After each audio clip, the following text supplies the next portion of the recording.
we also have another interesting comment coming in from Nitish Kumar's neta. This is Sunil Kumar Pintu, whose heaped phrases at the Prime Minister says, Modi magic has worked. Listen in.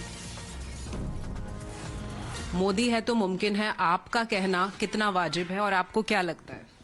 देखिए, ये जो नारा BJP के कार्यकर्ताओं ने दे रखा है कि मोदी है तो मुमकिन है, 3 राज्यों के चुनाव के रिजल्ट जो बीजेपी के पक्ष में गए और बहुमत से उनकी सरकार बनी है, वहाँ की जनता ने इस नारे पर मोहर लगाई है। एक राज्य में तेलंगाना में कांग्रेस की सरकार बनी है, वहाँ पर की जनता ने इस नारे को नहीं माना, परंतु 3 हिंदी भाषी क्षेत्रों में मोदी है तो मुमकिन है और मोदी का मैजिक चला, ये जनता ने उस पर मोहर लगाई। जनता ने मोहर लगाई, बट क्या आप भी मान रहे हैं कि जनता ने सही बात कही और ये बात सही है?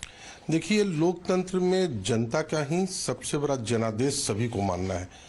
आज अगर राजस्थान में कांग्रेस की सरकार थी, आज नहीं है, तो वहाँ के भी मुख्यमंत्री से लेकर कांग्रेस भी मान रही है कि जनता का ये जनादेश है, जनता ने हमें ये आदेश दिया है। आज अगर बिहार में हमारे मुख्यमंत्री हैं तो जनादेश पर है, जनता ने उन्हें बैठा रखा है तो है। लेकिन आपके मुख्यमंत्री अब मोदी जी के साथ नहीं है, एनडीए का हिस्सा नहीं है, ऐसे में आपका मोदी जी के तरफ उनकी तारीफ करना कितना मुश्किल भरा है आपके लिए भी, क्योंकि पार्टी की भी प्रतिक्रिया आ रही है? नहीं, देखिए, इसमें कोई मोदी जी की तारीफ नहीं, मैंने तो कहा कि जनता ने उनकी बात को मोहर लगाकर अपने बात को रखा है। और मोदी जी देश के प्रधानमंत्री हैं, तो कोई भी देश के प्रधान, हमारी राजनीतिक पार्टी अलग अलग जरूर हो सकती है, परंतु देश के प्रधानमंत्री वो हैं, हमारे मुख्यमंत्री नीतीश कुमार जी हैं, वो तो है ही है। लेकिन आपकी पार्टी के अंदर कुछ विरोध आ रहा है, आपको इसका कुछ प्रतिक्रिया झेलनी पड़ सकती है, उस पर आप क्या कहेंगे? कुछ लोगों ने इस बार आवाज भी उठाई है जेडीयू के अंदर। नहीं, मेरा कहना है कि पहले मेरा पूरा बयान सुन ले फिर भी। और रह गई बात जहां तक है कि बीजेपी की मैंने तारीफ की, मैं तो बीजेपी से बोरो प्लेयर हूं। मुझे तो माननीय मुख्यमंत्री जी ने अमित शाह जी से फोन करके बोरो मांगा था कि आप हमें दीजिए, इनको हमें सीतामढ़ी लड़ाना है, तो मैं लड़ा हूं। और जिस दिन फिर अमित शाह जी ने फोन किया था कि जाओ, जिस दिन वो बोलेंगे वापस आओ, उस दिन वापस है। तो मतलब आपका जुड़ाव अभी बीजेपी के साथ है, आप ऐसा कर रहे हैं? भाई, मैं बीजेपी से 4 बार एमएलए बना, बीजेपी से मंत्री बना। मैं तो शुरू से बीच में, मेरे पिताजी भी बीजेपी से एमएलए थे, तो बीजेपी से कैसे नहीं जुड़ा होगा। लेकिन अभी तो पार्टी अलग है, क्या लग रहा है बदल सकती है? 2024 का चुनाव आ रहा है, 2024 तक में अब हमारी पार्टी क्या निर्णय लेगी, कौन से गठबंधन में रहेगी, ये तो हमारे माननीय नेता मुख्यमंत्री जी का निर्णय होता है। उन्होंने जो निर्णय लिया 2022 में आरजेडी के साथ जाने का, तो ये पार्टी का निर्णय था और हम लोग सब उसके साथ हैं।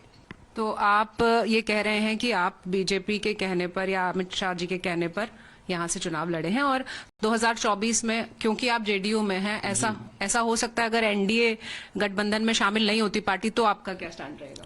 तो मैंने कहा ना कि अगर बीजेपी कॉल करेगी तो फिर मैं बीजेपी से लड़ूंगा। चलिए, आप काफी खुलकर बात करें। तो इंडिया ब्लॉक की अगर हम बात करें, वहां पर कहीं बिखराव नजर आ रहा है, अलग अलग नेता अलग अलग बयान दे रहे हैं, चाहे वो अखिलेश यादव वो कांग्रेस को लेकर दे रहे हैं, ममता बनर्जी कह रही है हमें बैठक में नई जानकारी है जो होने वाली है, उस पर आप क्या कहेंगे? जो बिखराव है भारी पड़ सकता है इंडिया पर? देखिए, इंडिया गठबंधन के कांग्रेस के ईगो के कारण आज ये परिणाम आया। अगर 3 राज्यों में अगर बीजेपी अगर जीती है तो कांग्रेस ने वहां के क्षेत्रीय पार्टी को दरकिनार कर दिया, साइड कर दिया। एक चीज कांग्रेस को माननी होगी कि अगर 24 का चुनाव लड़ना है तो बिहार में आरजेडी जेडीयू के बिना, यूपी में सपा के बिना, झारखंड में हेमंत सोरेन के बिना, ममता जी के बिना बंगाल आप नहीं लड़ सकते, चुनाव नहीं जीत सकते। आपको हम बैक में आना होगा, फ्रंट पर लोग वहां के क्षेत्रीय पार्टी को आपको आगे बढ़ाना होगा। और महुआ मोइत्रा पर भी एक बड़ा यहाँ पर जो सांसद है उनके ऊपर एक बड़ा फैसला हो सकता है, उसको आप कैसे देखते हैं? देखिए, उस मामले में तो संसदीय कमेटी है, वो क्या निर्णय लेगी और क्या करेगी, उस पर हम लोगों का कुछ भी बोलना गलत है। उन्होंने क्या अपने ईमेल से क्या किया न किया, क्या माननीय सांसद सतीश दुबे निशिकांत दुबे जी ने कमेटी के समक्ष रखा है, इसलिए मुझे पूरी इसकी। लेकिन मोदी है तो मुमकिन है, ये आप मान रहे हैं?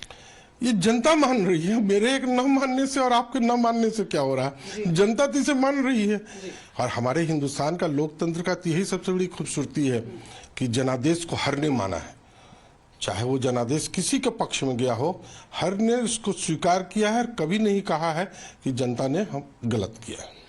So yes, there are those who are praising the Prime Minister, part of the INDA alliance, also part of the very alliance are people who are saying this is a victory not for the BJP but a loss for the Congress. We're tracking that and much more on the other side of a very quick break. We'll be right back.